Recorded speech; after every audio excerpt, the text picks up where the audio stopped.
కేంద్ర బడ్జెట్ ఏదైతే ఉందో, కేంద్ర బడ్జెట్‌లో రైతులకి ఒక శుభవార్త ఉండబోతుందా అంటే, సర్వత్రా కూడా అవునన్న సమాధానమే వస్తుంది. ప్రధానంగా చూసుకుంటే, దేశంలో సగానికి మంది పైగా గూడా సాగుని నమ్ముకుని జీవనం సాగిస్తున్నారు.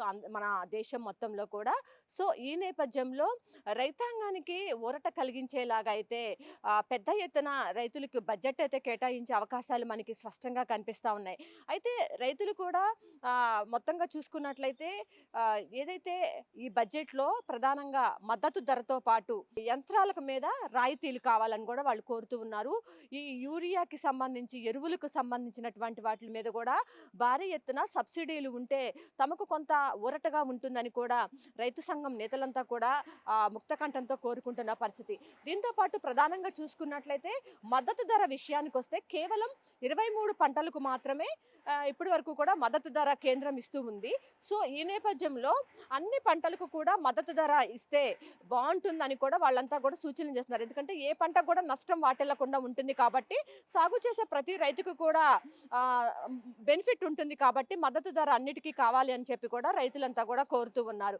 దీంతో పాటు చూసుకున్నట్లయితే ప్రధానంగా యంత్రాలు, పనిముట్లు ఏవైతే ఉంటాయో వ్యవసాయ పనిముట్లు, యంత్రాలకు సంబంధించి కూడా వాళ్ళు సబ్సిడీ కావాలని కూడా వాళ్ళు కోరుకుంటూ ఉన్నారనమాట. ఎందుకంటే ఆ పనిముట్లు ఉంటే గనక త్వరితగతిన వ్యవసాయం చేయడానికి ఈజీగా ఉంటుంది కాబట్టి, రైతుల మీద పని ఒత్తిడి, పని భారం కూడా తగ్గుతుంది కాబట్టి, యంత్రాలతో అయితే త్వరితగతిన వ్యవసాయం చేయొచ్చు కాబట్టి, వాటి సబ్సిడీ అందరూ రైతులు చిన్న చిన్న సన్నకారు రైతులు కూడా కొనుక్కునేలాగా సబ్సిడీ ఇస్తే బావుంటుందని కూడా వాళ్ళంతా కోరుకుంటున్నారు. ఇంకొకటి చూసుకున్నట్లయితే ఏదైతే సేంద్రియ పద్ధతిలో వ్యవసాయం చేస్తున్నారో అంటే పర్యావరణానికి హాని కలగకుండా ప్రకృతి ఆహ్, నేపథ్యంలో ప్రకృతి దాంట్లో వ్యవసాయం చేస్తూ ఉన్నారో అట్లా గనక వాళ్ళకు కూడా మరిన్ని రాయితీలిస్తే మరింత వాళ్ళు ఈ ప్రకృతి వ్యవసాయం మీద మరింత లాభం కూడా చూసే అవకాశం ఉంటుంది. ప్రతి ఒక్కళ్ళు కూడా ప్రకృతికి ఇబ్బంది లేకోకుండా ప్రకృతి వ్యవసాయం చేసి సేంద్రియ పద్ధతిలోనే వ్యవసాయం చేసే అవకాశం ఉంటుంది కాబట్టి దాంట్లో కూడా రాయితీలు ఇవ్వాలని చెప్పి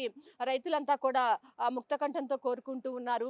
మొత్తానికి చూసుకున్నట్లయితే ఇప్పటి వరకు కూడా రైతాంగానికి పెద్దపీట వేస్తూనే వస్తున్నారు బడ్జెట్‌లో. కానీ ఈసారి దానికి మించి 3 రెట్లు గనక అధికంగా ఇప్పుడున్నటువంటి బడ్జెట్‌లు ఏదైతే ఇస్తూ వస్తున్నారో దానికి 3 రెట్లు ఆహ్, బడ్జెట్ కనుక అధికంగా ఈ రైతాంగ బడ్జెట్‌కి వ్యవసాయ బడ్జెట్‌కి గనక కేటాయించినట్లయితే ఏదైతే గ్రామీణ ఆర్థిక వ్యవస్థ కూడా బలోపేతం అవుతుందని కూడా రైతాంగం అంతా కూడా ముక్తకంఠంతో కోరుకుంటున్నారు. సో, ఈ నేపథ్యం మనంతా కూడా చెప్తాం జై కిసాన్, జై జవాన్ అని. అంటే జవాన్‌కి గాని, రైతుకి గాని అంత ప్రాధాన్యత అని ఉంటుంది కాబట్టి, ఈసారి ఉన్నటువంటి బడ్జెట్‌లో రైతాంగానికి, వ్యవసాయ బడ్జెట్‌కి భారీ ఎత్తున నిధులు కేటాయించి మరోసారి రైతాంగ బడ్జెట్ అనేది వ్యవసాయానికి పెద్దపీట వేసే బడ్జెట్ అని నిరూపించుకోవాలని కూడా రైతులంతా కూడా ముక్తకంఠంతో కోరుకుంటున్న పరిస్థితి మనకిక్కడ కనిపిస్తా ఉంది. ఇది ఇక్కడున్న పరిస్థితి. కెమెరా పర్సన్ రాంబాబుతో Lakshmi, one India news Telugu, Vijayawada.